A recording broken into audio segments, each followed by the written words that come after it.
let him testify. I don't see any reason to have him go through his qualifications twice and the voir dire twice.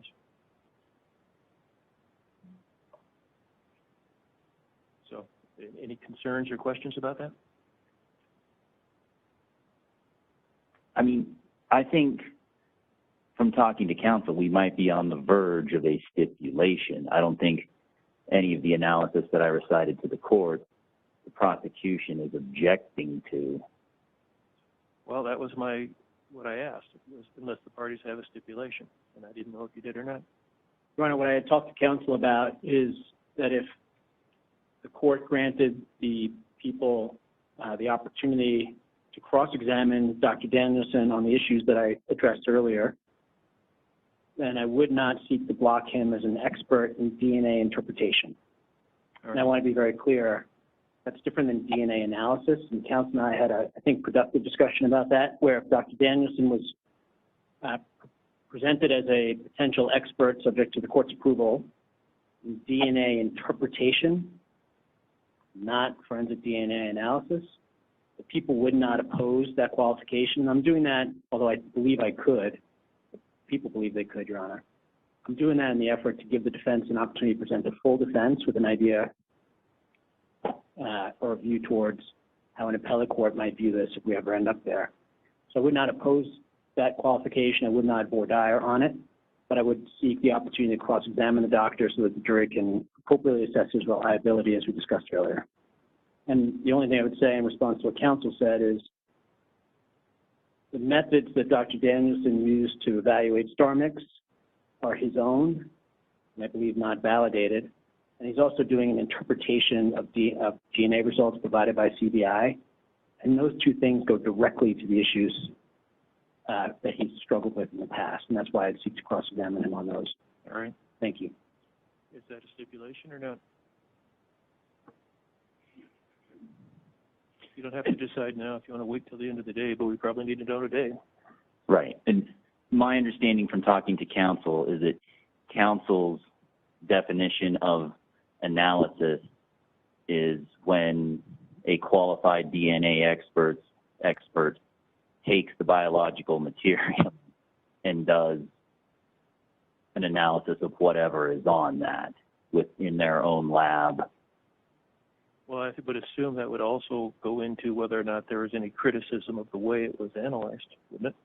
I think that goes into interpretation, Judge. I think I wouldn't find that. I would find that's analysis. The way that the test was run, not what they said it meant, but the way that the tests were conducted. That's what I'm saying. I don't think he can testify under that certification. If he's only certified for interpretation. Correct. Do you agree with that, Mr. Doherty?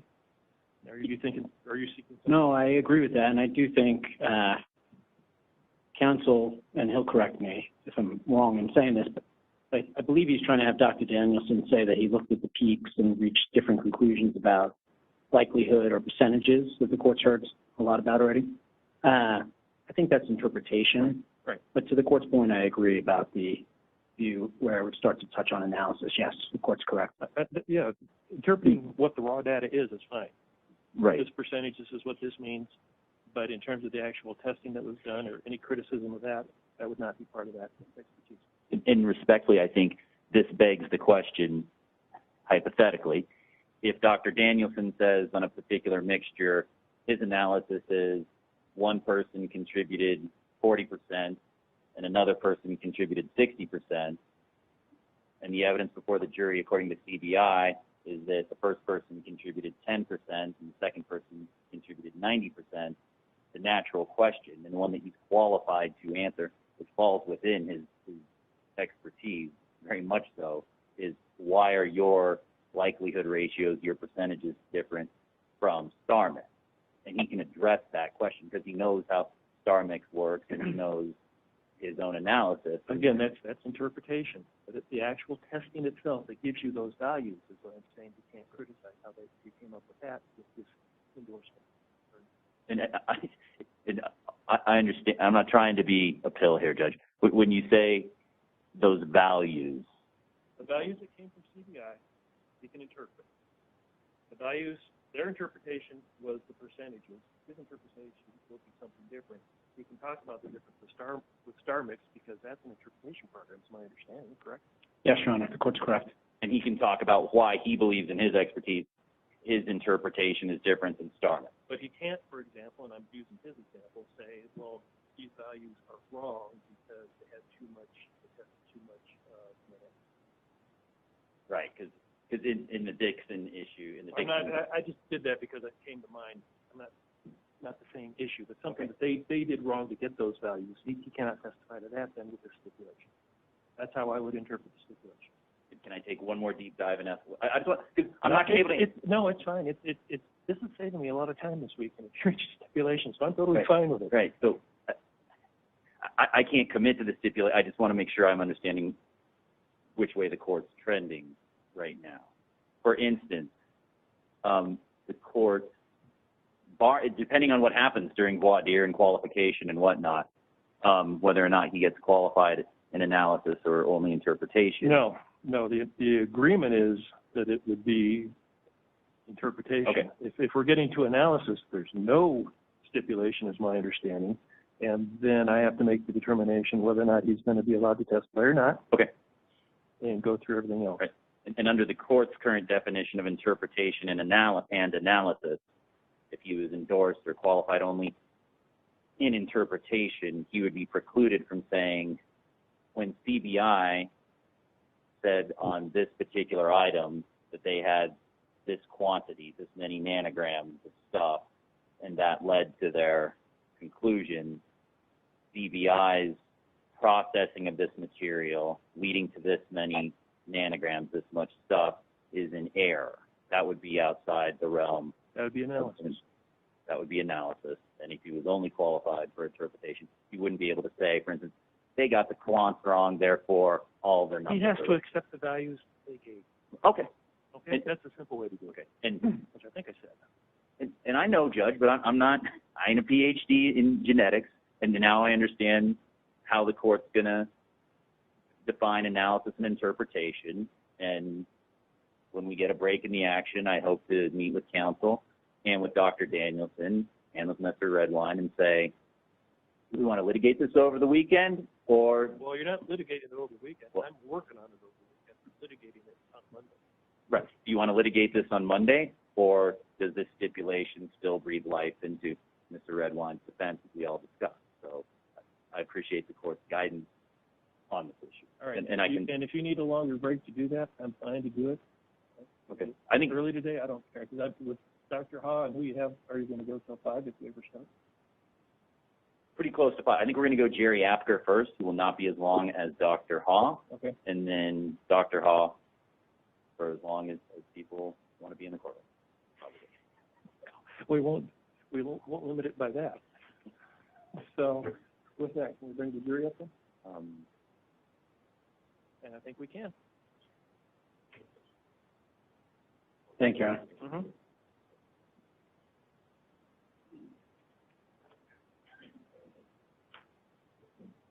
And Jerry.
Let's turn on the air conditioning.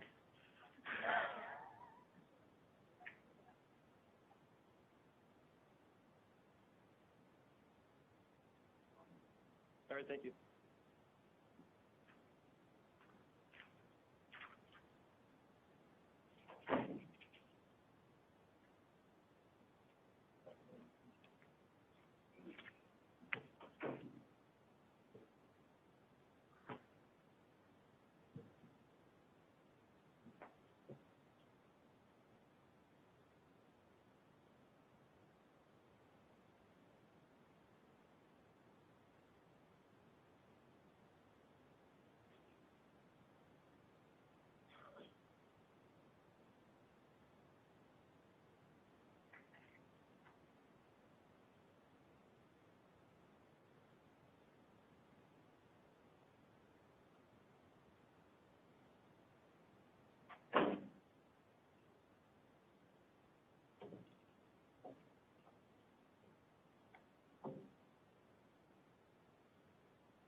Everybody rise, please.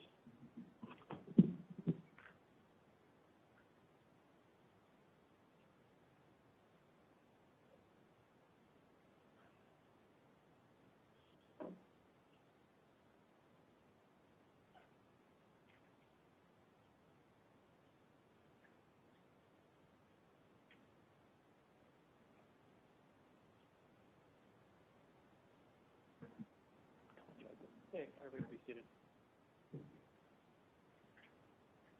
Okay, sorry for the delay, ladies and gentlemen. There was research I had to do over an issue that arose, and then we had to talk about it, and sometimes things just take longer than you want them to. So, in any event, your next witness? Mr. Jerry Apker, please. Okay.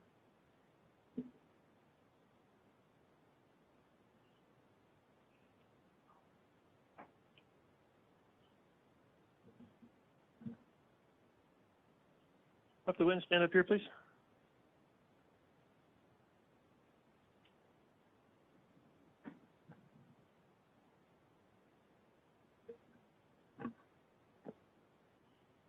And raise your right hand before you sit down. You solemnly swear or affirm under penalty of perjury the testimony you're about to give is the truth, the whole truth, and nothing but the truth. Thank you. Have a seat. Make sure you speak up. Go ahead. Mr. Apker, I'm going to ask you to speak loud and right into that microphone to the point where the microphone's almost uncomfortable. And state and spell your name for the record, please. My name is Jerry Apker. It's spelled Jerryapker. And I know you're retired, but how long ago did you retire, sir?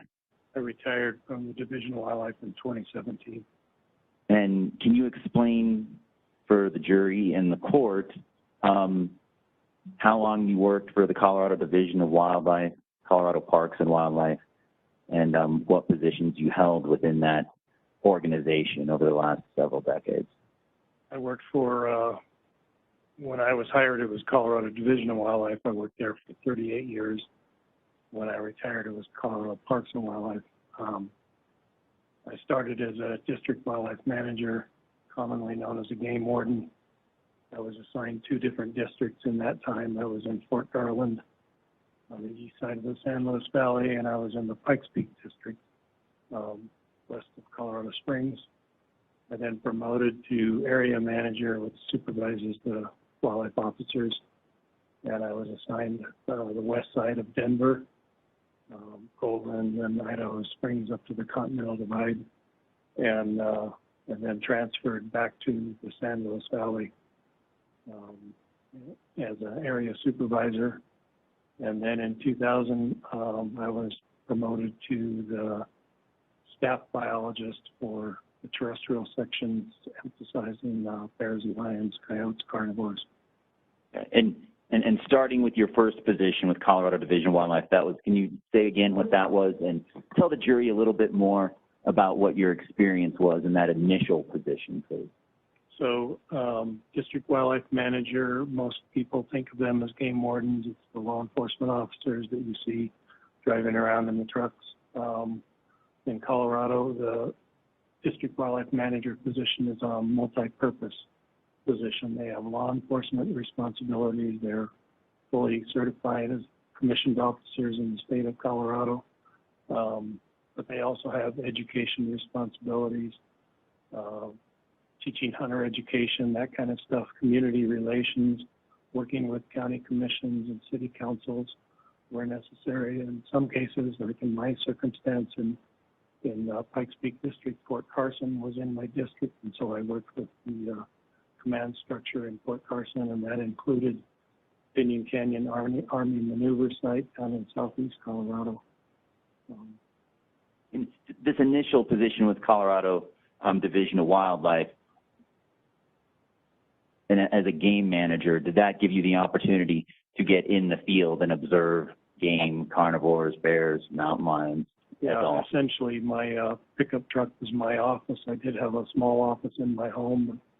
I remember my first big game season, I slept in my truck overnight, probably more than I slept in my home, just trying to make a big impression on the district that I had, which was at the time kind of considered one of the most dangerous districts in the state. Why is that? There was a lot of poaching involved in that historic area. There was a major land grant, one of the biggest land grants, Spanish land grants in Colorado, had been divided into two large ranches. One of the ranches, there was a lot of historic use from the original settlers, which were Spanish settlers, the original town of San Luis. And there was a lot of historic poaching that went on in that area. And then, as you testified, you got, I assume it's promoted to area wildlife manager, and that was in the San Luis Valley from about 91 to 2000, is that right? Yeah, I was in Denver from 1990 until 1992, then transferred back to the San Luis Valley, where I started as a game warden in 1992, and then was in that position until 2000. And what were your supervisory duties, research duties, interaction with wildlife, work tasks when you were an area wildlife manager in the San Luis Valley? So the area manager's job is to translate the Division of Wildlife's mission statements and management strategies, long-term management strategies, into plans of action in your local geographic area. In the case of the Denver West, it was all that area west of Golden down to about Douglas County, up west of Boulder, included an awful lot of dealings with city councils, county commissioners, as well as the Wildlife Commission at the time. And in the San Luis Valley, it covered the entire San Luis Valley from the headwaters of the Rio Grande all the way to the state line and all the way up to the spine of the Sangre de Cristos. While I was in Denver, the Division of Wildlife experience had to go through its first ever mountain lion fatality in the attack on Scott Lancaster. We had no policies at the time in terms of how to deal with an attack by a mountain lion on a person that resulted in a fatality. And as a consequence, we developed an entire education strategy for the western part of Denver, which eventually was adopted statewide, as well as the response plans for dealing with the communities, dealing with families, investigating the actual attack. And when you use the term wildlife manager, manage wildlife, what are you talking about? What kind of animals are you talking about? What does it mean to manage wildlife? Well, it means managing all of the wildlife within your assigned area or your assigned district. So it includes all of the aspects from, as a district wildlife manager, it included getting in the helicopter and conducting helicopter surveys and censuses of both deer, elk, pronghorn antelope, occasionally bighorn sheep, surveys of bald eagle roost sites, surveys of duck and geese, wintering populations in the San Luis Valley. In the area west of Denver, it included, west of Colorado Springs, it included Pikes Peak and one of the most historic bighorn sheep herds in the state of Colorado. And as a district wildlife manager there, I developed a survey methodology that's actually still being used today and provides us one of the longest databases that we've had on any of our bighorn sheep populations. Kind of proud of that one. I guess I'll give myself a pat on the shoulder. And if you could, please recite for the jury in the court your responsibilities when you got promoted to terrestrial section, carnivore biologist, and ranching for wildlife coordinator from 2000 to 2017.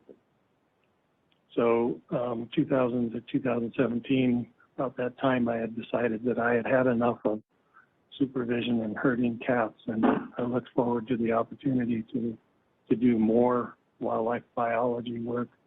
And I was fortunate to test for and be offered the position of terrestrial section manager in charge of bears and lions. There was also a ranching for wildlife program element, and I'm not going to explain too much about that, but the terrestrial section carnivore biologist is what they called me. And my responsibility was to establish and promote a statewide program for the conservation of all our carnivores.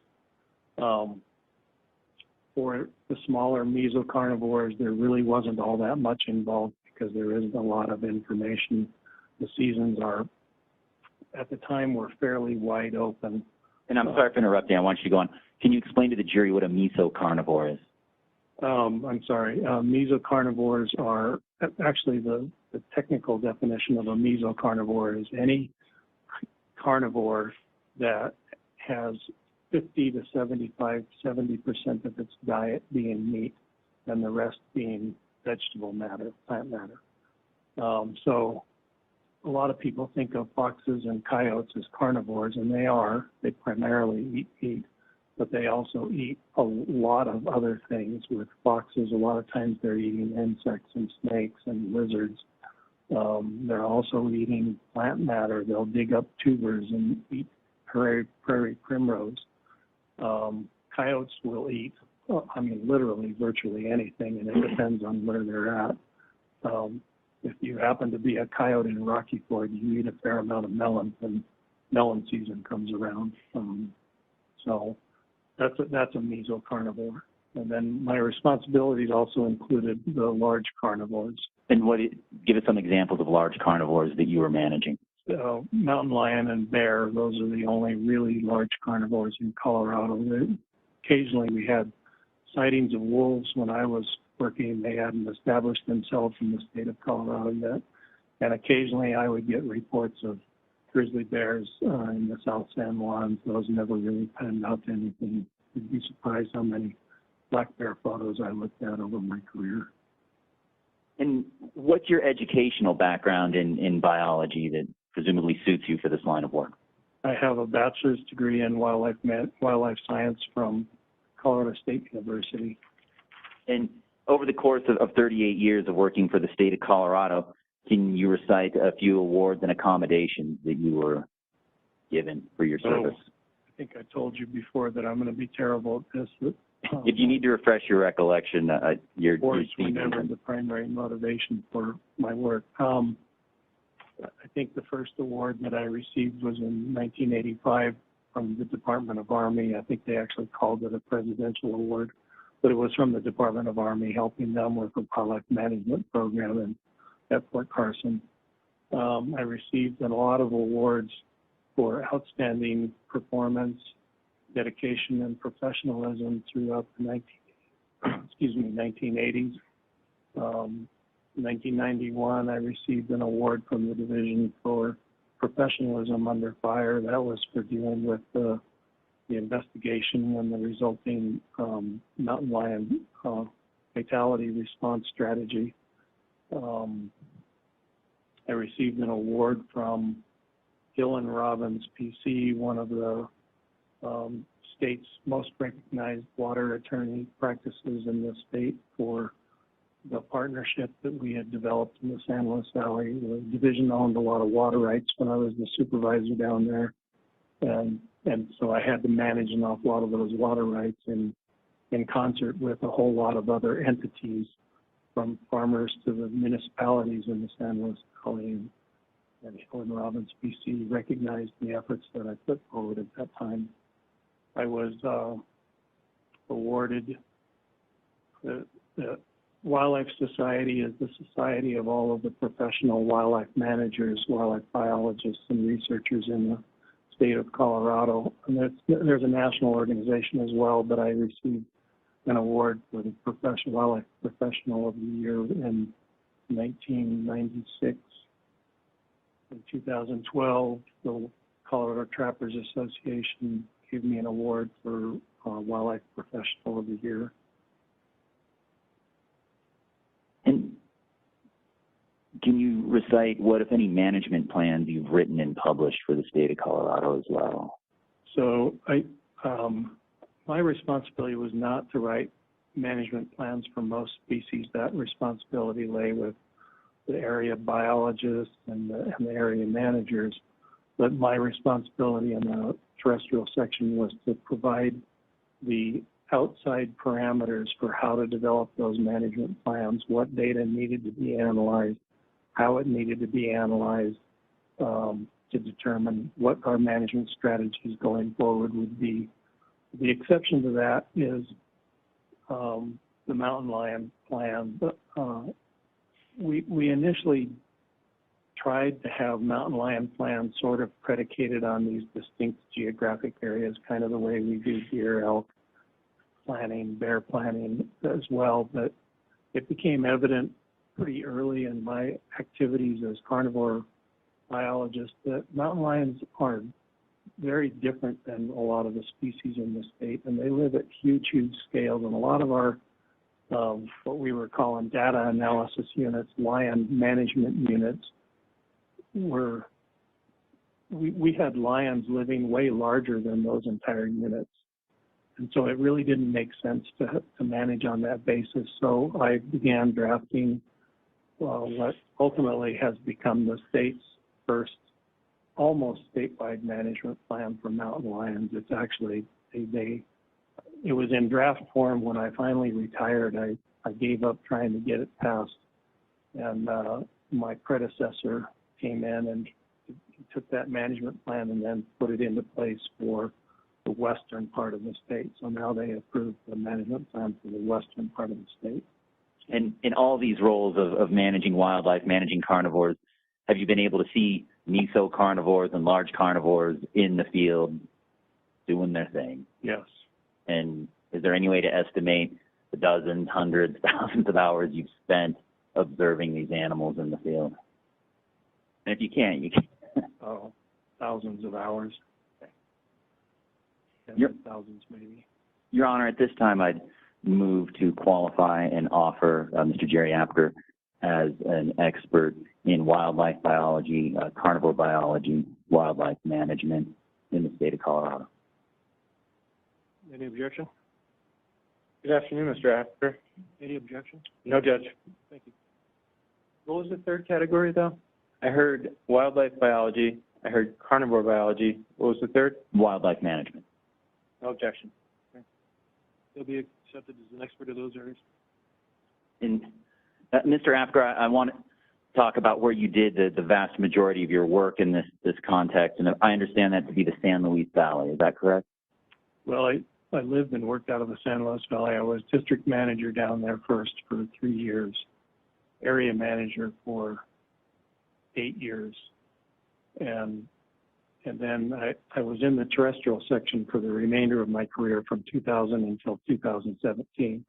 But I had statewide responsibilities and traveled all over the state. And for those who don't know, who haven't been there, can you describe the geography and ecology of the San Luis Valley and how, if at all, it differs from the San Juans here in this part of the state? Well, the western part of the San Luis Valley is not substantially different than the San Juans. In fact, it shares the San Juan National Forest. Limited Wilderness Area is in San Juan National Forest.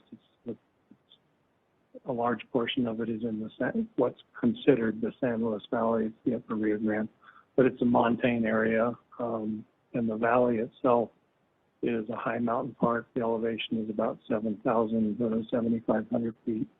It's pretty flat all the way across the valley, but all of the areas around it, Sangre de Cristos, all the way up north to Poncha Pass and then over to Wolf Creek Pass. It's all montane.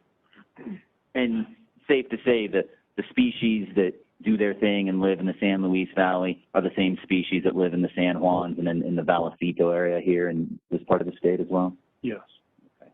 And can you describe for the court, based upon your expert opinion, what animal scavenging is?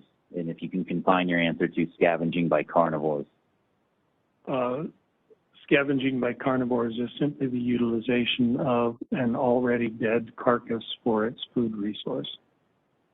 And based upon your experience watching animals in the field, what kind of animals, what species practice scavenging? All of the carnivore species practice scavenging. How about rodents, birds as well? Well, rodents to the extent of that they might gnaw on bones and stuff in order to obtain calcium, phosphorus, magnesium, manganese, those kinds of minerals. Birds scavenge, but not all birds are scavengers.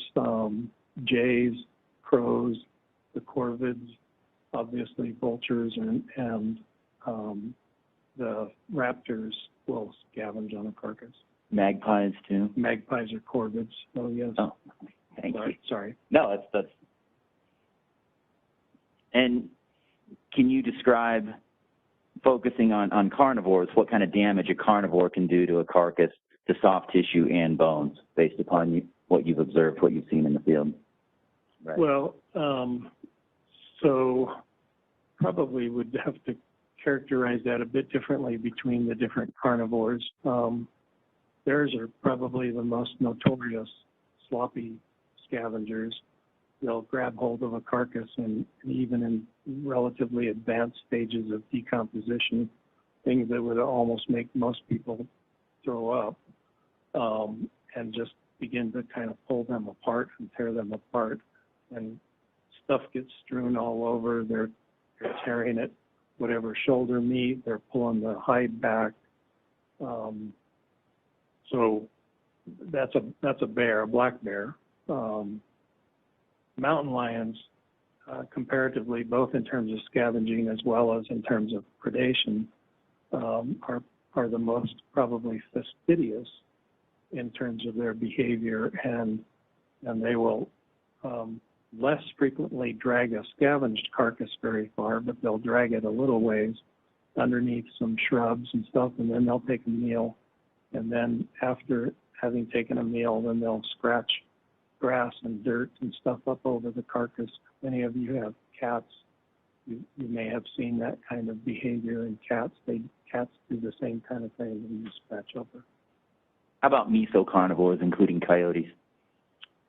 So mesocarnivores, oftentimes they're taking a meal. They're opportunistic, and so they're taking a meal just whenever or wherever they can find a carcass, whether that be a domestic stock or a large ungulate that's died, either roadkill or wounding loss or just died of old age. They'll take their meal, and a lot of mesocarnivores won't really get an opportunity to take too much of a meal because other carnivores have taken advantage of the carcass. So oftentimes the carcass is in a more advanced state of decomposition, and bones have become disarticulated from one another, and so they'll grab bones and stuff and pull them away and chew on them, hide and chew on them. And that's what you mean when you say disarticulate, like pulling? So any joint is an articulation in a body, whether it be a person's body or whether it be a elk carcass or anything like that. A joint is an articulation, and disarticulation is when the joint just doesn't stay together anymore. It gets pulled apart and they get scattered about. And based upon your expertise, are there certain times a year that any of these carnivores you've talked about, bears, mountain lions, coyotes, that they're more likely to scavenge during certain parts of years, or is it just on 365 days? So, coyotes will scavenge any time of the year because they're out and active and about all times of the year. Lions are active all times of the year, but at least in the research, the majority of lion scavenging seems to occur in the winter months, and it seems to be associated with the fact that deer and elk are concentrated during that time. They're more likely to encounter some kind of carcass during that time. Bears are in hibernation in the wintertime. It takes them a little bit of time for their digestion to get going after they emerge from hibernation, a little bit of time as they're ramping down and going into hibernation. So they're more likely to scavenge in the months of June, July, and August, and it begins tapering off in September and October. Usually by October 15th, any scavenging by bears is almost completely shut down, as most of them are moving into hibernation. And you, let's stay on the topic of bears here, and that's one of the species you've managed. Can you speak to the factors that contribute to when a bear goes into hibernation? Well, so first of all, although it's generally accepted that all bears hibernate. That's not exactly true. And in fact, for instance, in Tahoe and several other places, including a couple of places in Colorado, bears have been documented to be active even in the wintertime, particularly male bears. But they're pretty lethargic, and they don't do they're generally not taking a meal. So they're mostly inactive, even though they might be out and about. They're usually not eating. Hibernation is triggered by a lack of food, and it's an evolutionary adaptation that bears developed to deal with wintertime. There's not a lot of food available for black bears for a large-bodied bear that isn't particularly predaceous, and so since they're eating mostly vegetation, there's not a lot of good nutrition in the vegetation in the wintertime. So that's what's evolutionarily resulted in bears utilizing hibernation as a means of dealing with the lack of winter forage. And is hibernation dependent on the individual bear, or the bear is all like, oh, it's this date at 12 o'clock, let's all go hibernate? Hibernation is different amongst different age and gender classes and reproductive status of bears. Going back to scavenging, I want to talk about, based upon your expertise, what's the largest distance radius that you've observed or aware of a bear dispersing carcass remains? The furthest that I'm aware of is about a quarter to a half a mile in a domestic sheep carcass situation. And where are you aware of that happening within the state of Colorado? That was up in northwest Colorado. I was involved in assisting on an investigation on bear damage claim. There were about close to 30 sheep killed in one incident by a bear. And same question, different species. As far as dispersal of remains, mountain lions, what's the distance radius that a mountain lion will disperse, or drag remains, as you described earlier today? And I only have really honestly one incident to base this on. But I know that most mountain lions will not take a carcass a very long distance, 100 yards, 200 yards in most circumstances. There was a llama that was killed by a mountain lion in a pen west of Boulder. It was actually up by Ward, I guess. The mountain lion jumped into this pen, a 6-foot fence around it, killed the llama, jumped out carrying the llama, and drug it about a quarter of a mile, maybe as far as a half a mile, up over a hill and stashed it underneath a ponderosa pine and took it several meals there. We actually traced that back. And I take it bears and mountain lions don't need to drag these materials that far because there's no other species out there that are really going to try and usurp the material from them. That's correct. And when we're talking about usurpation of remains, what does that mean? Usurpation is usually when a smaller animal that's scavenging or has made a kill, and a larger or more aggressive or larger numbers of that animal come along and usurp that kill or that dead carcass. I'll give you an example of when I say more animals.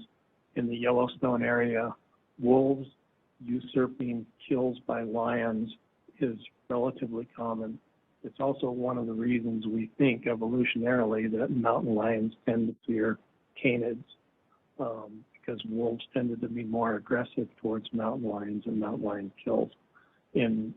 Also in Yellowstone, grizzly bears usurping kills of or a scavenged carcass by black bear has been noted and really common. Here in Colorado, we don't have those. Well, I should say an exception, because since I retired, we now have a pack of wolves apparently in Jackson County in North Park.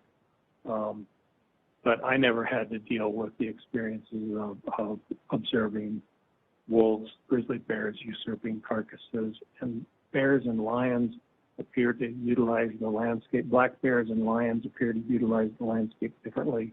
So they don't usurp carcasses usually from one another. How about from coyotes? They can from coyotes easily. And safe to say, when we're talking about all these species, coyotes, mountain lions, bears, when they're hunting, scavenging, traveling, are they trying to maximize efficiency? Energy efficiency, yes. Yes. And explain to the jury what you mean by energy efficiency.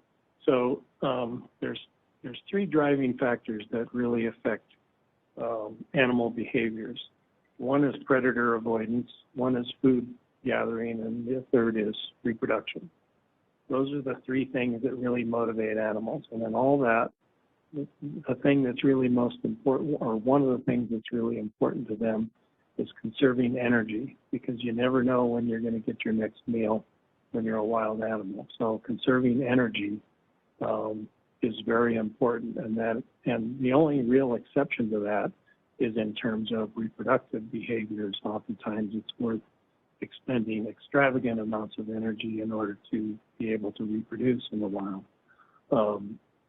But in terms of food gathering and predator avoidance, animals always operate with a, and I hate to use the word mindset because that's, wild animals are not people, and but their operation is always to conserve energy to the degree they can. And you said a couple of concepts there I want to follow up on. You said you're hesitant to use the word mindset, and that wild animals are not people. As a wildlife biologist, as someone who's managed wildlife, managed carnivores, can you identify general trends and generalized behavior in these species we've been talking about today? And I'm not talking about scavenging or anything like that, but is it possible to identify just in general what general behaviors are for species? Oh, yes, it is. And when we're talking about generalized behaviors of wild animals, are there some individuals in those species that don't conform to those generally observed behaviors? Yes, and I think maybe I can give you an example. In my career, I think I've probably trapped close to 75, maybe 80 bears, maybe a little more than that. But and you know, we have to trap as a wildlife officer or as an area supervisor. We've had to, and even in the carnivore, as a carnivore biologist, I assisted field officers in trapping situations. We have to trap and move them when they get into conflicts. We have a two-strike policy, and I almost am ashamed to take honor of having helped write the two-strike policy because it's always controversial. But in that process of trapping that number of bears, I have seen the behavior of bears behaving like puppy dogs in a trap, that you could literally probably have reached your hand into the jab ports and petted it on its head, and it would have cowered away from you in doing that. I've also had bears where you were almost afraid to even walk up to the bear trap because they were just roaring and knocking at the sides, and when you tried to jab them, I had one of them grab the jab pole after I stuck it and actually snapped the jab pole in half with just biting it. So they can become really aggressive, or they can behave very shyly. The vast majority of them tended to just kind of cower away from you in the trap. And so you can take that same kind of behavior and translate it into the wild.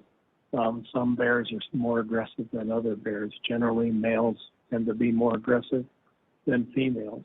But most bears, for instance, with humans, in a face-to-face situation, most of the time bears will run away from you. And you're describing one example of one type of behavior in a species, if I'm understanding you correctly. That's correct. And this dynamic that you can't apply certain rules and certain known behaviors to all the individuals in a particular species. Is that an accurate statement? Yeah, yes, it is. I want to go back to dispersal of remains, because there's one species we didn't talk about, and that's coyotes. Based upon your observations, based upon your management plans, based on what you've read and researched, what do you know about the range that coyotes in Colorado can disperse remains? Well, so coyotes have home areas that generally vary between about less than 5 square miles to all the way up to about 40 square miles in the state of Colorado. And it usually is driven by the amount of prey available. Real prey-rich environments, they can have really, really small home areas. In relatively prey-poor locations, they can have really large home areas. Now, in terms of the amount of dispersal or distance of dispersal from an actual carcass, there's no hard and fast set rules for how far they can disperse a carcass. I can tell you that having worked pronghorn hunting season on the eastern plains, it's an area where there's lots of visibility, and for those of you that live in a mountainous area, if you've never lived on the eastern plains, there's this sort of imagination that the eastern plains are as flat as this tabletop here, and that's not exactly true. There's an awful lot of hills and dales and valleys and little areas, and especially in southeastern Colorado, you have the Purgatory Canyon, and you have lots of little canyon feeders that feed into Purgatory Canyon. And I sat up on the edge of the rim looking for pronghorn hunters, and watched a coyote, and it was carrying a long bone, and it was either the rib bone of a cow, or might have been a leg bone of a deer or an elk, and it carried that thing for probably a half a mile before I finally lost it, dropping down into the Purgatory Canyon. Is it possible for coyotes or mesocarnivores to carry skeletal remains a mile and a half or more? Well, I think it would be possible, yeah. Possible. And that's possible. Sounds like there's a second part to that answer. Is that a typical behavior of mesocarnivores or coyotes? No, I don't think it would be typical. I mean, I can't explain why the coyote was carrying a long bone like that. I mean, the only rational explanation I had in my head was it must be carrying it somewhere, someplace where it feels safe. It's going to hunker down and it's going to chew on the end because it needs calcium or it needs phosphorus. That's how wild animals respond. If they need certain types of nutrition, they seek out either the plants or the animals that have that nutritional element they seem to be lacking. And that was the only thing that I could come up with. And if a coyote were to carry skeletal remains a mile and a half or greater, again, that analysis of energy efficiency comes into discussion, safe to say? Yes. And how do those two concepts jive with one another? Well, to me, in my mind, what you're getting at is they might carry a bone a certain distance, but it has to be because they need the energy, or they're avoiding other prey or other predators in order to find a secure spot to then gnaw on whatever it is or chew on whatever it is that they're carrying around. And, Your Honor, I'd ask to approach the witness with what's been previously marked but is not on your chart, Your Honor, and I apologize for that, as defendant 1921. I would love that. You may. 19 what? 1921. Thank you.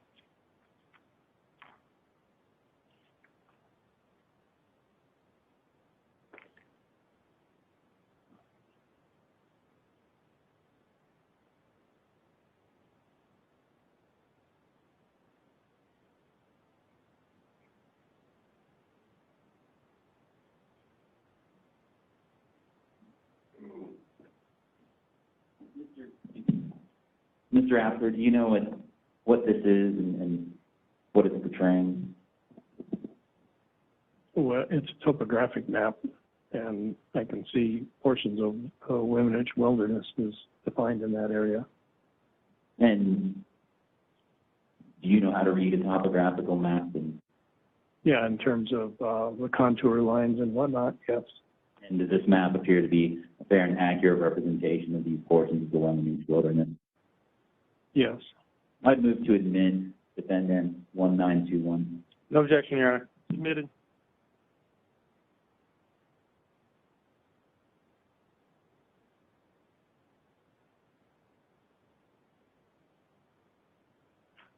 Turn it more towards the jury. I don't need to see it as much as they do.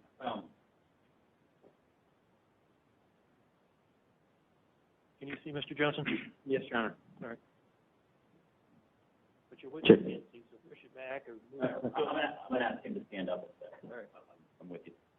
And actually, go ahead and stand up, Mr. Apker, and take a gander here. I'm going to point out a few features on the map, and then I'm going to ask you a question.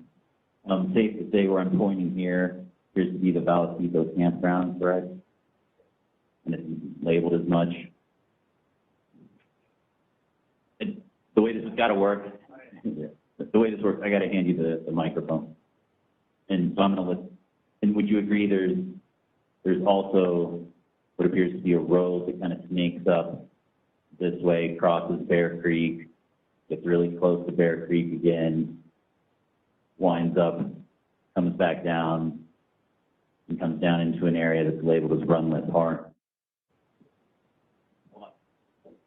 It looks like it's labeled Forest Service Road 724.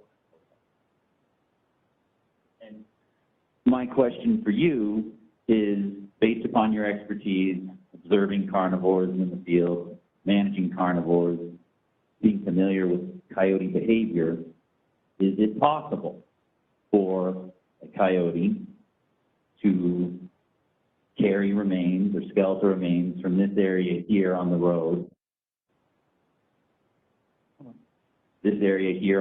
by Bear Creek, up and over the ridgeline, and down into Runlet Park, or really anywhere along this road between these two switchbacks here?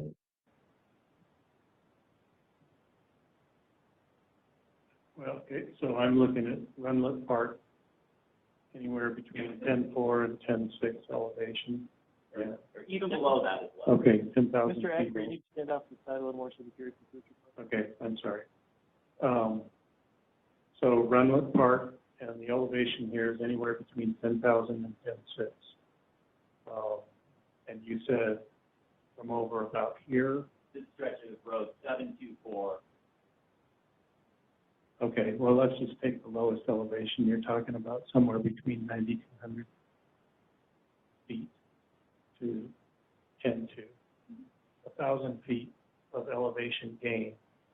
A coyote would never go in a straight line right up and over the ridge. It would probably side hill along the ridge and then up into the area. So it's actually something more than a mile and a half distance-wise. But that's entirely possible for them to, I mean, physically they can. There's no problem with that. So coyote wouldn't go straight up and straight down, but it's possible for a coyote to take remains from this section of the road to Runlet Park. They have that capability. Yes, yeah, it could go either way, either up and over around this way or over around this way. And the elevation is fine with coyote. I've seen coyotes of timberline.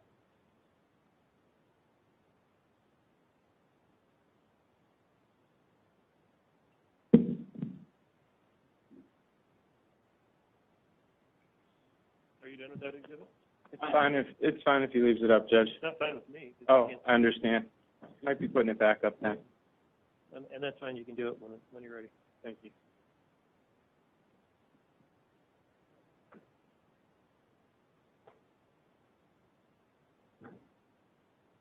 Now, I think, if I understand what you're saying, you wouldn't consider this to be typical behavior of a coyote to carry skeletal remains that far. No, I wouldn't. But you're not excluding that as possible behavior as a coyote, if I understand you correctly.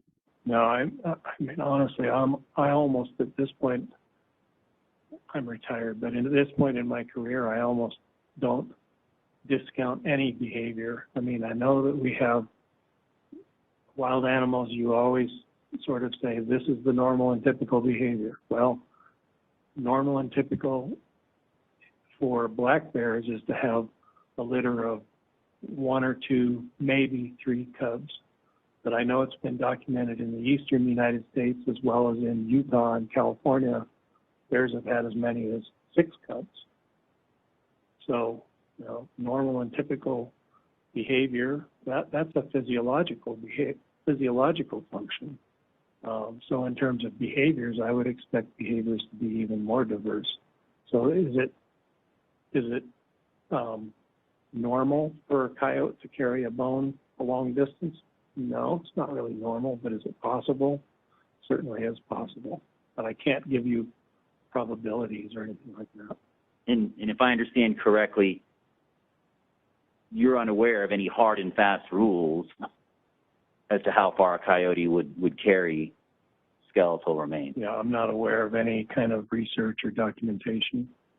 Nothing further, Judge. Mr. Jensen? Thank you. Good afternoon, sir. Good afternoon. So, Judge, may I approach and put the map back up? You can.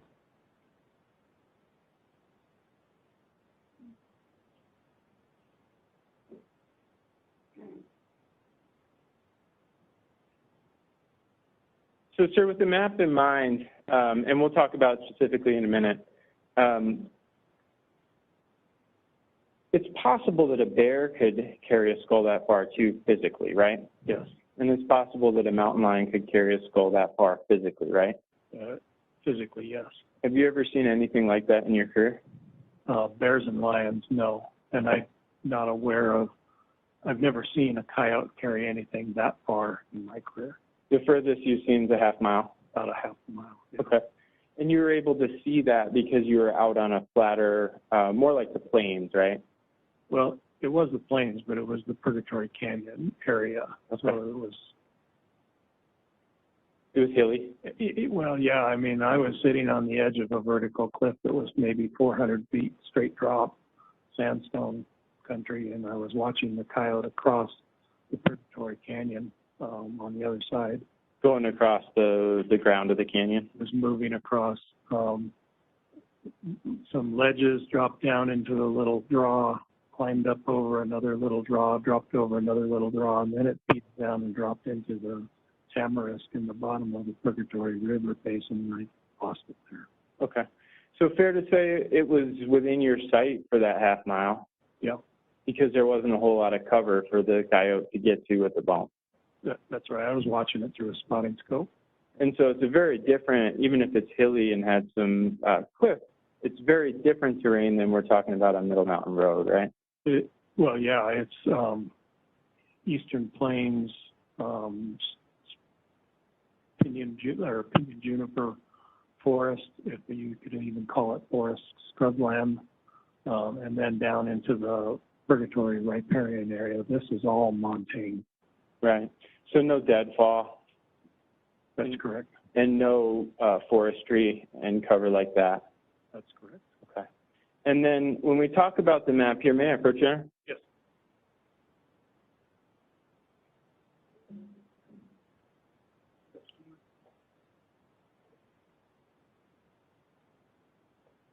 Before I approach the map, have you ever been to Middle Mountain Road? No. Never? Never, as far as I recall. I've flown over it, but I've flown over that country, but. Okay. Okay. So you didn't go to the Redwine residence in this house to look at what the terrain was like there? No. And you didn't go to the remain site or the skull site to look at what the terrain was like there? No. All right. But we have the map. We'll talk about the map. May I approach you? You may.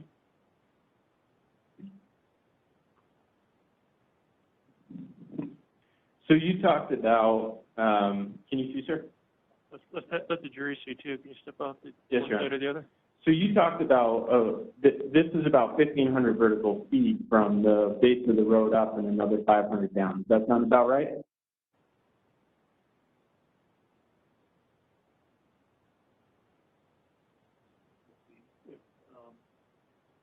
So give me the starting. Right on, this would be Middle Mountain Road, and we would be down about here on Middle Mountain Road, going over this ridge line here into Runlet Park down towards the bottom.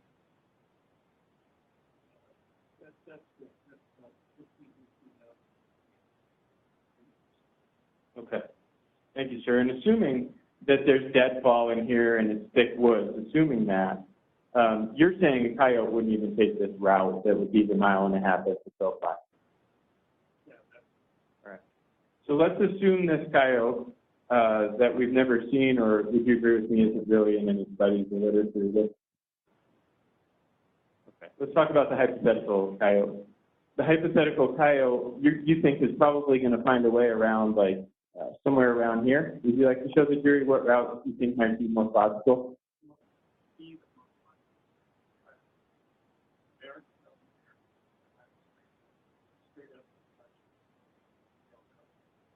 They're going to follow along the side of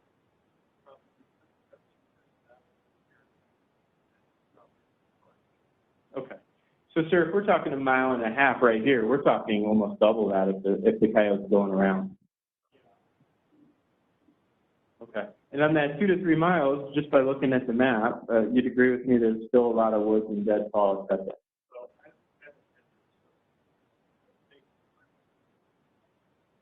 Let's stick with the hypothetical coyote that's going 3 miles with a skull. This is going to be, let's hypothetically say this is stick with woods and deadfall. That coyote's going to consider that kind of thing before it takes that action, right?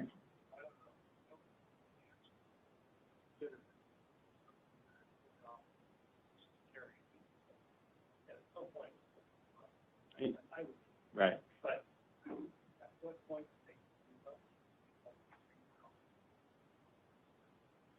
Okay. If you want to grab a seat, I'll talk from the lectern. Can you take that down again, please? Unless you need it.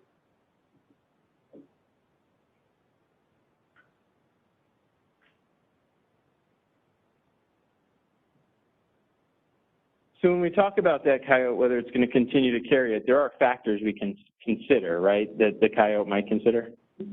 Sure. And we're talking about a nutrition to energy balance. That's correct. And this is the way all wildlife makes decisions, correct? Right. So if a coyote's considering whether to go 3 miles with a skull over deadfall and trees, might one consideration be how much nutritional value is actually in that bone? That's true. And might one consideration be if there's a place closer that coyote can get cover and eat that bone? I think they would consider that, okay, depending upon how far they're in their home range, how safe they feel within that area. And might the coyote consider the amount of energy it's going to expend to cover that terrain with that item to get where it's going? Well, sure. It's all, like I said, it's all an energy balance type equation. Okay. We talked about, or defense counsel talked about bears. Is it accurate to say that you've seen bears typically within a 1/4 mile dispersal pattern when they are scavenging? Yeah, 1/4 to 1/2 mile. You've never seen it out to 1.5 miles? No. And lions are less, they're 100 to 200 yards? Yeah, with the exception of that one predation event, the furthest I've ever even tracked back from a dead carcass to where we think the kill site was 100 yards. Okay. And they cache their prey, right? They'll take the whole body and cache it under something. That's where they'll feed, and then they're done. Yeah. And when we're talking about bears, you know Heather Johnson personally, right, Dr. Johnson? Yes. And you're aware of her study up in the area in the winter of 2012? Mm-hmm. And you'd agree that the bears in the area in 2012 were hibernating by November 15th of that year? Yes. And you'd agree by October 15th, they're not really feeding anymore? They're slowing down. They've slowed down a lot, yes. So when we're talking about a bear in Tahoe that maybe doesn't hibernate, for example, is that a pretty unlikely and unusual example? Well, yeah, it's very unusual for a male bear not to hibernate. Okay. And it's even more unusual for a male bear not hibernating to be feeding. Right. Because in the winter, they're shut down even if they're not hibernating. Right. So that would limit the likelihood of a bear either dragging food or any kind of kill at that point in time. Yeah, in the wintertime, I would say a bear doing that kind of thing would be almost the rarest circumstance I've ever seen. Okay. And we talked about a few of the rarest circumstances today, right? Sure. In terms of mountain lions, you gave the jury the most unusual example you've seen where it carried a llama a half mile. That's correct. And we gave the jury the most unusual scenario you've seen where a coyote carried a skull, or I'm sorry, it was a bone, right? A long bone. Yeah, it was A half mile. about a half mile. And you'd agree with me that a coyote's going to prefer a long bone or something like that to a skull, for example. Yes. And we talked about the most extreme or the most unlikely and unusual example of a bear in Tahoe, right? Yes. Okay. But coming back to normal animal behavior, you wouldn't expect any of these animals in the wilderness, especially in terrain like that, to pick up a human skull and carry it the distance that we were just talking on that map, would you? It would not be expected. Okay. And I think you used terms when we previously talked that it'd be unusual, an outlier, or not typical behavior. Does that sound right to you? That's correct.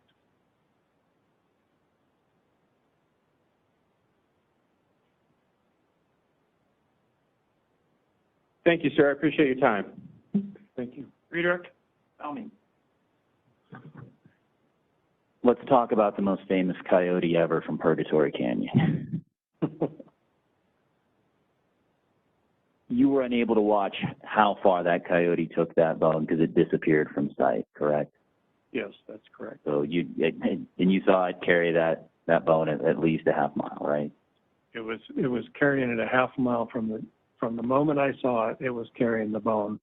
From the moment it disappeared from vision, it was carrying the bone, and that distance was about a half mile. And you've already testified how animals can take remains from one another, correct? Yes. All with their own range of how far they'll carry or disperse something, safe to say. Well, I get, maybe I ought to clarify. I'm not aware of like a bear taking a bone from a coyote. I've never seen that behavior. Right. But usurpation of a carcass of a kill site, I know that has occurred. I've seen video support of that happening in other places. I've never actually observed usurpation take place in the state of Colorado, but I know it happens. And as far as the start date of hibernation, the bears don't all get together and say we're all hibernating on this specific date. That's an estimated start date for a certain sector of the bear population, safe to say. Well, actually, I mean, what I gave you was the sort of mean for all bears, and I know that, you know, there's differences in terms of den entry and den exit date, mean den entry and mean den exit date for different genders and reproductive status bears. They have different timing, but on average, most bears have really begun to shut down and stop feeding by about October 15th, and most bears are in the den by November 15th. Right, and those are median average dates, so there's outliers before and after those dates. Yeah, well. it would be a bell curve, and there's some that enter earlier, and then there's some that enter much later. And that feeds into the larger concept is there are not black letter rules for animal behavior. Well, in terms of black letter rules, yes, there is not hard and fast rules for animal behavior. Not better put. Okay. Nothing further, Judge. Any questions from the jury? Can this witness be excused? By all means. Thank you. Yes, Your Honor. Thank you, Mr. Apker. You're free to go. Thank you, sir. Uh-huh. Your next witness? Dr. Ha. And depending how long ago, I thought we'd at least get through qualifications before a break. I thought that might be a good time to break it, unless you think something different. It's 2 years, Mr. Moran? Would that seem appropriate? Okay. Dr. Ha, come up, the witness stand up here, please.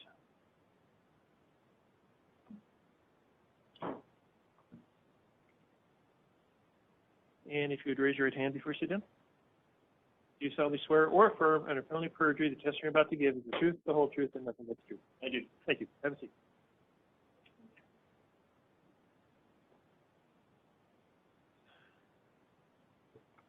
Okay. May I inquire? You may. Good afternoon, Professor.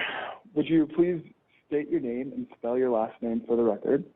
My name is James Craig Ha. Last name is H.A. Thank you for being here this afternoon. I'm going to ask the judge to qualify you as an expert in zoology, animal behavior, animal sensing systems, and including canines, which is the bulk of what I'll be asking you about today. In fact, all of what I'll be asking you about today. So to do that, I need to go over your educational employment history, the works. So the exciting part first. And this isn't the time to be shy. So may I ask, have you ever done any teaching? And if so, most recently, what was it? I have been teaching since I've been at the University of Washington as a faculty member since 1990. And most recently, I've developed a online academic program in applied animal behavior, which has to do with dog and cat behavior. And I've been teaching that for the last 8 years. Does interest in science and animals run in your family? It does. It does. I'm often asked how I got started studying animal behavior, and it's an easy answer because my dad was an animal behaviorist, and in fact, my grandfather was an animal behaviorist. So biologists and people studying animals go way back in my family. So when other little kids wanted to grow up to be ninjas and soldiers and the rest? Yes, the story is in 5th grade. I was asked, as it was the whole class, what you want to be when you grow up, and there were firemen and police and maybe lawyers or something, and I said I wanted to be a PhD biologist. So you have an undergraduate degree? I do. Biology from Millersville University. And did you graduate with honors or distinction? I did. I graduated with departmental honors. Scholarships, the rest of it? Yes. Did you then have to get a master's degree? I did get a master's degree at Wake Forest University, in biology. Okay. And then later went on to study and obtain a PhD. Right. I have a PhD in 1989 from Colorado State University. And what was it in? That was in zoology. Thank you. And the judge reminds me, I want to narrow this and make sure that zoology is something that's applicable to an understanding of canine behaviors. Is it? Right. So animal behavior specifically is a subfield of biology, or specifically zoology, which studies animals rather than plants. And so my specialty through all of those academic programs was in animal behavior. There is no such thing as a PhD in animal behavior. It's in biology, but with a focus in animal behavior training. And indeed, and I've gone on to obtain education and certification to become even more specialized in animal behavior science, so that I am now a certified applied animal behaviorist. And being an applied animal behaviorist means I have the background to help people deal with issues with animals in the world around us, livestock, zoo animals, most commonly dogs and cats. Okay. So on the one hand, we have understanding animals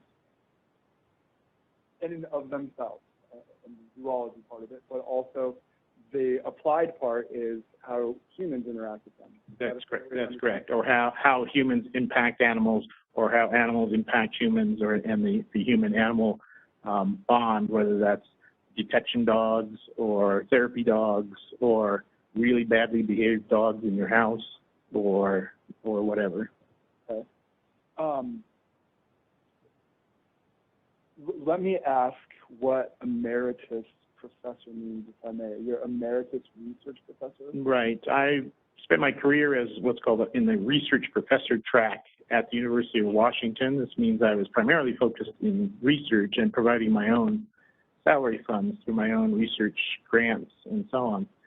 My primary focus was not in teaching, although I personally enjoyed teaching, so I did a lot of it. And so I worked my way through the research professor track. So I was an assistant research professor and then promoted to associate research professor and then promoted to a full research professor. and then retired in 2014, I believe. And at that point, the university no longer has an obligation to my salary, but I keep all the rights and privileges of having students and teaching and so on, and that's an emeritus position. So I am an emeritus research professor. Okay. Professor, have you taught about dogs? I have taught about dogs for years, decades. How about at the university level? At the university level, and that's the program that I specifically designed and currently teaches is in applied animal behavior, and almost the entire program is about dogs because that's where we have the most science. Any of those students that you work with, specifically with dogs, graduate students, or is it primarily undergraduate? Oh, they're undergraduate students, they're graduate students. We have veterinarians that I teach, veterinary technicians. Many of our students are overseas, so I have a judge from Chile who's in the program because they want to establish a program with dogs and helping in the courtroom. So it's a very wide variety of people. And your business, as I understand it, was something started, or maybe you were able to put more energy into it after you retired. Yes. I started a consulting business sort of on the side of my faculty business, going in homes and helping people with dog and cat and parrot and weasel behavior issues, sort of on a one-on-one basis, mostly as a service for the local veterinarians who don't have a lot of behavior training. So I ran that, and it was a great opportunity to teach students. So, and I've been able to expand that consulting work, so that work has now spread into, since I retired, so the work is now spread into more consulting work, expert legal witness work. I can have or am consulting with several different academic programs on research on dogs right now. So expertise or doctorate in zoology lends itself to, well, that gives some understanding of animal behavior, and then that lends itself to teaching humans how to interact. Objection, these are leading questions. You have been Does leading. that, You have been leading, so please stop. does that help with,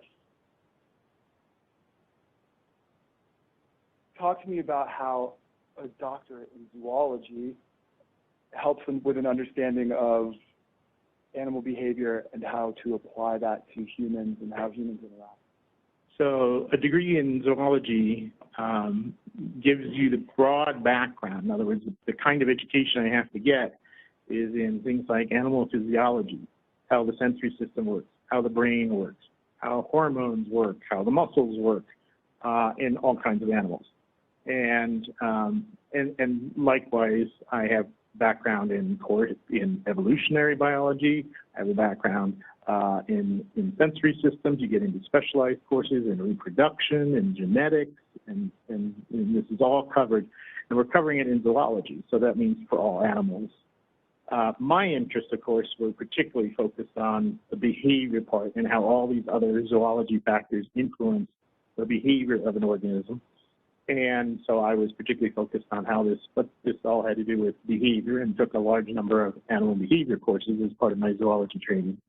And then, of course, you continue to learn as new research data comes out. You're staying up to date on the research journals. So a lot of what a PhD in zoology gives you also is the background to be able to stay up to date with the latest research. And so we like to say that, we're a student forever because we're always learning from the new research that's constantly coming out. Professor, are you up to date? I am very up to date, and one of the things I enjoy about teaching is that you have to stay very up to date to teach, because if not, the students will catch up. May we approach this? Yes.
Dr. Hall, you were saying that you have kept up to date on research, and let me be more specific. Have you kept up to date with research that applies to handlers and working dogs? Yes. Have you received any research grants, and specifically as they relate to working dogs, handlers, that kind of stuff? Yes, I consult for a couple of different organizations. So when you say working dogs, it's a broad term because there are many jobs for dogs. So I do a number of work and receive grants for work with courthouse facility dogs, the use of assistance dogs in the courtroom to support victims. More specifically to the point here, I'm currently a co-principal investigator with Dr. Donnie Stedman at the University of Tennessee, Knoxville's body farm, and currently are designing and getting ready to preparing to execute a study specifically on cadaver dogs and the performance of validity of cadaver dogs. And that is a facility that Arpad Voss, Dr. Arpad Voss, is some association with? Oh, yes. He was addressed by one of the witnesses previous to your testimony today. So the University of Tennessee is where they're doing sort of the most groundbreaking, or is it the only body farm in the country? No, it actually is not. Oh, okay. Creepily enough, there are a number of body farms. It's become a very popular and important research project, and so there are several other body farms around. University of Tennessee, Knoxville certainly has the first and the largest and the best funded and some of the most groundbreaking. That's the one I've come across. Yeah. So I got the idea. Okay. So what yourself and Dr. Stedman, yes, you're working on creating something that would validate and standardize the work human remains detection dogs and their handlers do? That's correct. And where's the funding for that coming from? That will come from the National Institute of Justice, the U.S. Justice Department. Is that also referred to as the Department of Justice? Department of Justice. And why are they funding that? Well, because there's a real shortage of research on dogs in general. I lecture often. Objection, I'd like to approach again, please. Well, I was waiting for your objection. I don't know that you need to. Are you going to go any further with this right now? No. All right. Does that take care of you for now? For now. All right. Have you ever spoken at an annual convention or annual conventions for behavioral analysis related to dogs? I have. Okay. Have you spoken internationally with respect to or lectured on applied animal behavior relating to dogs? I have. I've traveled in Brazil and been invited by the government of Brazil to speak on this, and also in Australia. Have you ever been published in zoology in general? I have. Have you been published in journals related to zoology and your understanding of dogs? I have. Have you been published in journals with respect to dogs and their interaction with humans? I have. So journal articles respecting dogs and handlers. Yes. Is that redundant? Pardon me if it was. Have you published articles specifically related to dog behavior? I have. And those are peer reviewed? Yes, I have. Can you tell the jury how many times you've given scientific presentations related to dogs? No. Dozens, and quite a large number, and I give them both at the academic level as well as at the public level. I have a public education program, seminars that I give to owners through our local shelter. So I've given lots of lectures about dog behaviors all over the world to lots of different levels of people. Have you presented and written with respect to canine cognition? Yes, I have. To whom? To whom? Canine cognition part of it was that international conference that you mentioned. I've given presentations at our national scientific organization, the Animal Behavior Society. I just finished, a little while ago, I finished my first book in dog behavior, and that certainly talks about canine cognition and sensory systems. Have you written any books about dogs? I have. So I've just published my first book, and I'm delighted to say we just heard that it's being asked to be revised for second edition. Congratulations. So any other books that you've written, and then what were the topics? I have a textbook in statistics of all the boring things, but a very well-reviewed statistics textbook, and my wife and I are currently working on a second book on dogs, and particularly in breed differences and what we know about the science or lack thereof of breed differences amongst dogs. Breed differences important with respect to what we've been consulting with you on in this case, right? With respect Among other things. I mean, we're looking at breed differences and what we know about breed differences in all dimensions of behavior of dogs. So assistance dogs, home dogs, everything. So tied to the understanding of human remains. Action. It's all leading being forced in. Okay, and With respect to qualifying a witness, leading questions are appropriate. well, I'm I'm not so sure it is, but do you have much more? Judge, if the state hadn't indicated that a challenge is coming, I could have done this quickly, but I'm going to make sure that the door gets slammed shut. All right, go ahead, but part of the problem here is what we discussed this morning, and you're straying into things that I don't think you're going to be able to go into. And that's what all the objections are about. Every single thing I'm talking about is included in the disclosure and the interview that certain things that you've talked about here, you're not going to be allowed to go into. So you could take it for that. You don't have to argue with me. And I'm not going to talk about it in front of the jury. Finish your qualification. Professor, have you ever worked with the police with respect to dogs? Yes. The Federal Bureau of Investigation? Yes. Was that something that you included in your CV? No, I don't think so. Not at the time that my CV was. Objection, Judge. This is the expert disclosure. This is the problem that I addressed with the court. Exactly this. Since this case... Stop. Okay. All right. Ladies and gentlemen, you'll get a longer break than we will. All right? We're going to give you guys a break, and then we're going to take a break. And then I hope we have some time for some evidence. So I'm not sure how long it's going to be. I'm hoping it's not longer than 20, 25 minutes, but that could be way off. So take a recess. Please remember not to talk to each other about the rights from here.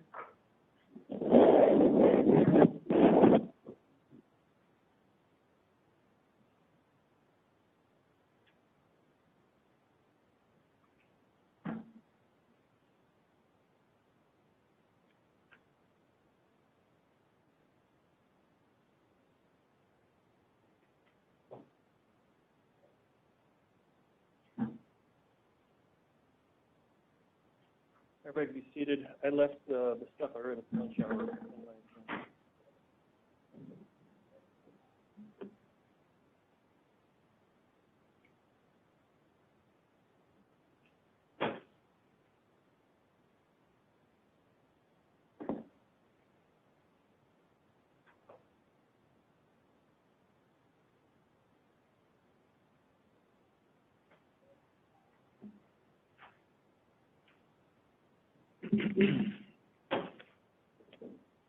All right, so Mr. Johnson, you're concerned or your objection is that there's things being disclosed now that weren't previously disclosed to you?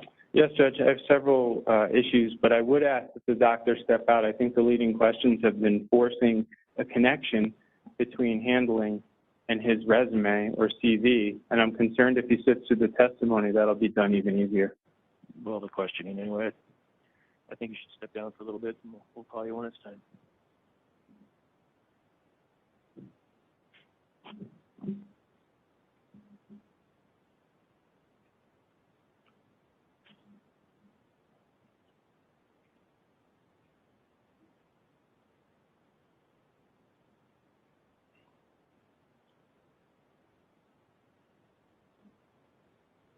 All right, go ahead. Thank you, Your Honor.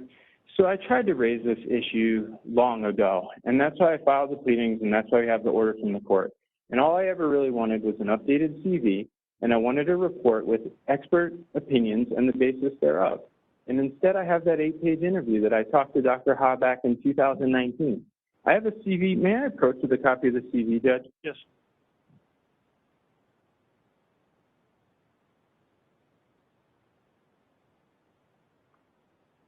copy I've given you is the copy that I have, and I asked for it to be updated, and it wasn't. I've just been doing word searches for Body Farm, University of Tennessee, Department of Justice, FBI, Federal Bureau of Investigation. None of that is in this CV. And so when I read this CV, I thought to myself, I don't think this person knows a single thing about canine handling. And that's going to be my position after this voir dire as well. And I was surprised that he was actually the witness they chose to call in this instance. But because I have no discovery, because I don't have an updated CV, because I don't have a report, all of these things that are coming up are new. And I asked in advance so Mr. Moran could be organized and could provide those materials so we weren't in the situation we're in right now. And instead he chose a different path. He chose the path of not providing those items, and we find ourselves in this situation where he's starting to talk about things the doctor's done that aren't in those materials. Now, Judge, I intend a lengthy voir dire with this individual to see if he knows anything about canine handling.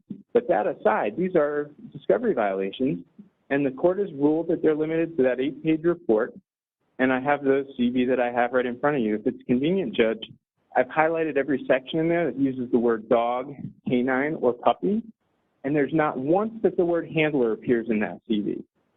And there's neither of these references counsel has just tried to shove in with leading questions. So, Judge, I'm going to object to this witness in the end, but right now I'm objecting to these topics in particular. Mr. Moran? Judge, I'm not going to dignify the personal attack, but this issue was addressed, and Your Honor issued a very specific order. We complied with the order originally, and we complied with it based on what Your Honor wrote. We didn't need anything further than what was included in this interview, which talks about the FBI, which talks about Sig Dog. It comes as no surprise to the prosecution that this witness is being called to address the issues that would be raised by what they told us was Katie Spielman, Karen Corcoran, and Ray Randolph. That's what he's being called to do. He does have this understanding.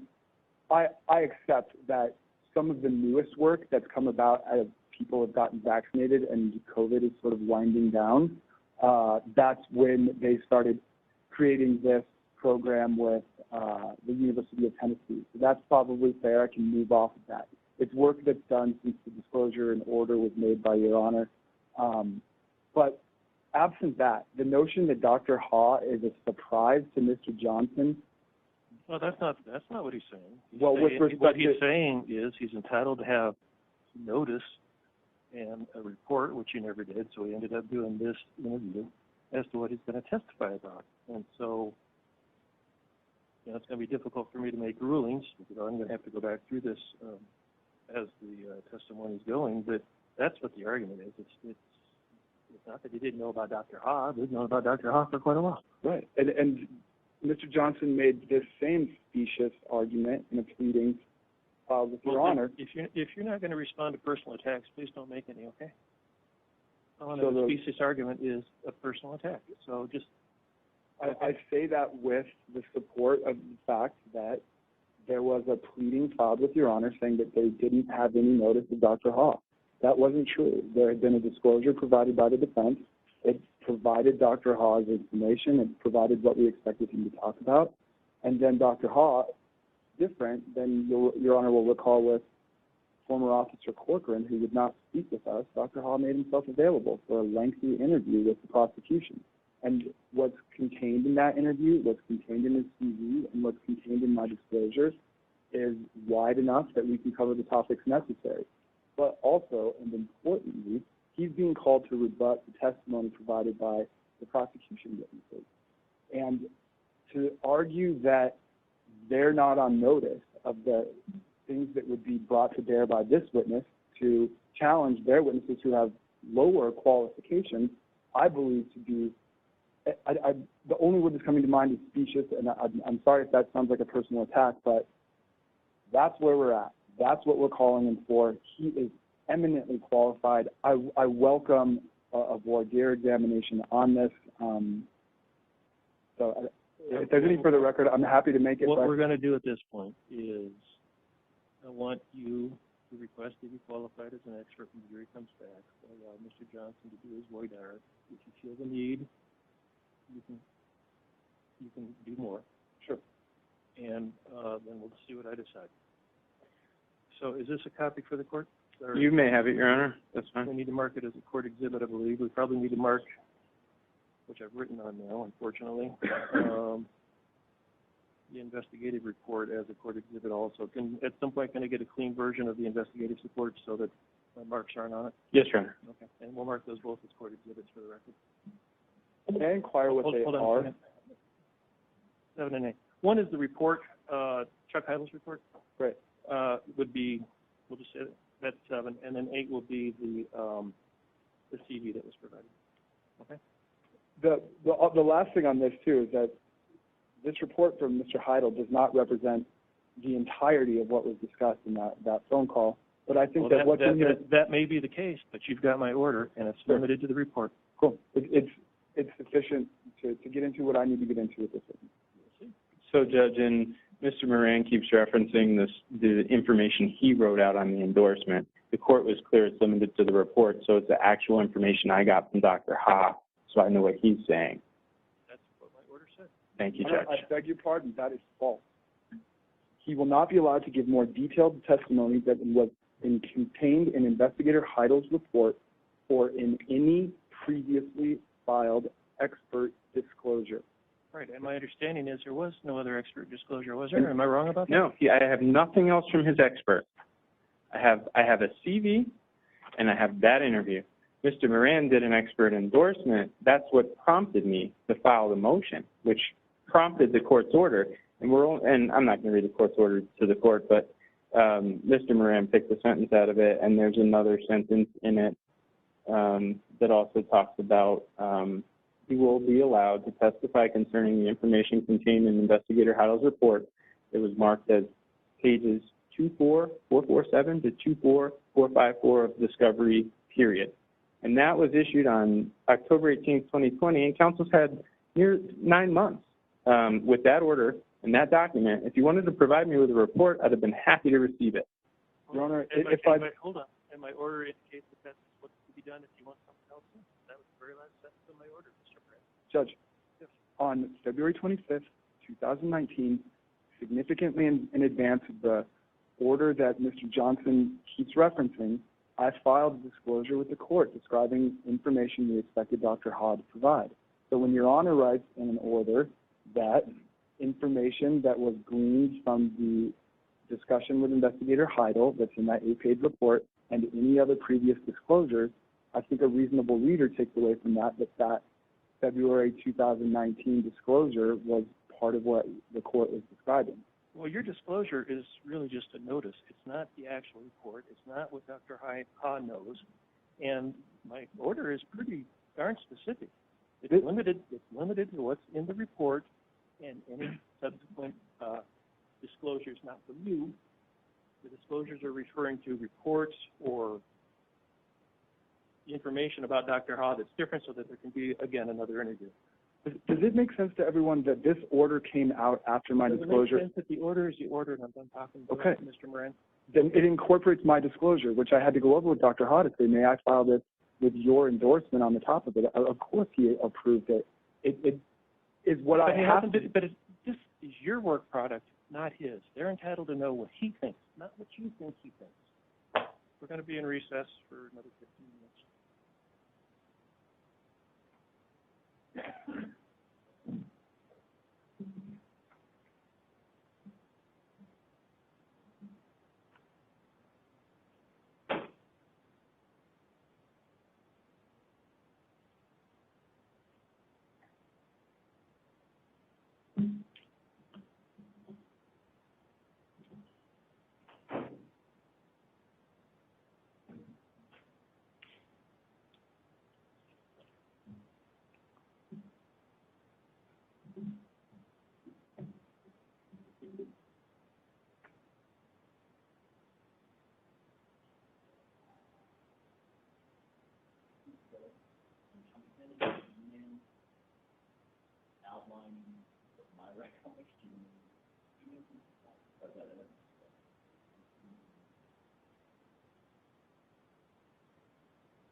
8 pages.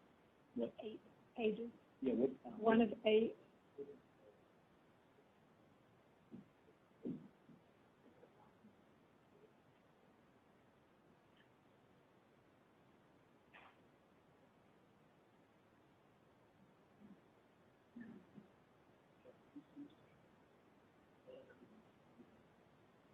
Okay.